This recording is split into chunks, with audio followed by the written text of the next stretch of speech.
दोस्तों मेरी खूबसूरती की तारीफ करने लगा। उसने बिना कुछ कहे मुझे बाहों में लिया और बेडरूम में ले गया। उस दिन हम दोनों के बीच पहली बार संबंध।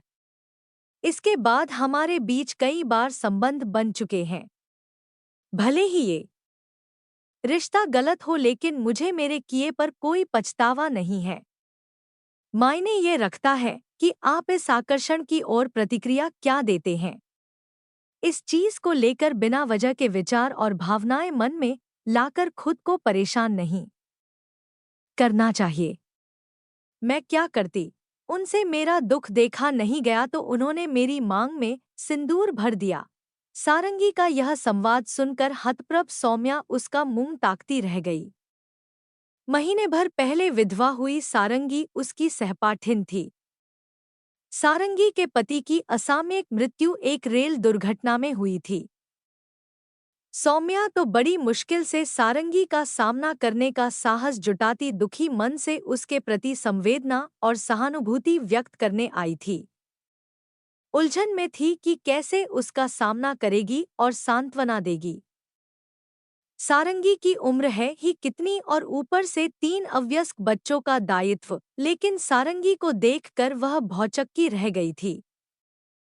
सारंगी की मांग में चटक सिंदूर था, हथेलियों से कलाइयों तक रची मेहंदी, कलाइयों में ढेर सारी लाल चूड़ियां और गले में चमकता मंगलसूत्र। उसे अपनी आंखों पर विश्वास नहीं हुआ।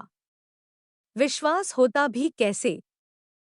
तीज त्योहार पर व्रत उपवास रखने वाली, हर मंदिर मूर्ति के सामने सिर झुकाने वाली व अंधभक्ति में लीन रहने वाली सारंगी को इस रूप में देखने की कल्पना उसके मन में नहीं थी।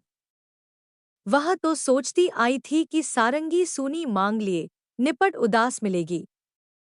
सारंगी की आंखों में जरा भी तरलता नहीं थी और न ही कोई चिंता। वह सदा सुहागन की तरह थी और उसके चेहरे पर दिग्विजयी खुशी फूट सी रही थी। सब कुछ अप्रत्याशित। एक ही बस्ती की होने से सारंगी और सौम्या साथ साथ पढ़ने जाती थी। दोनों का मन कुछ ऐसा मिला कि आपस में सहेलियों सा जुड़ाव हो गया था। सौम्या की तुलना में सारंगी दोपहर को उस सूनी सड़क पर जैसे कोई छाया मंडरा रही थी। मनुष्य ने इस धरती के अनेक टुकड़े किए, देश महादेश बनाए। प्रत्येक देश और महादेश की एक परिसीमा तय की गई। प्राचीन काल से लेकर वर्तमान तक इन सीमाओं के लिए युद्ध होते रहे हैं।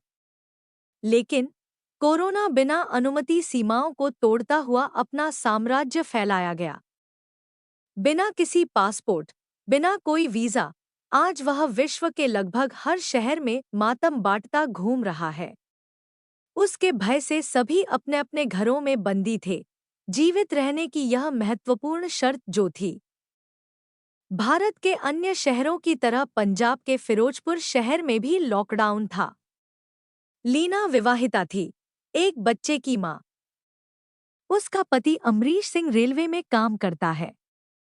वे उसी हैसियत से रेलवे के क्वार्टर में रहते हैं। पहले सुबह 9 बजे चला जाता था, उसके बाद दोपहर में खाना खाने घर आता, फिर घंटे भर बाद जाकर शाम 6 बजे तक लौट आता था।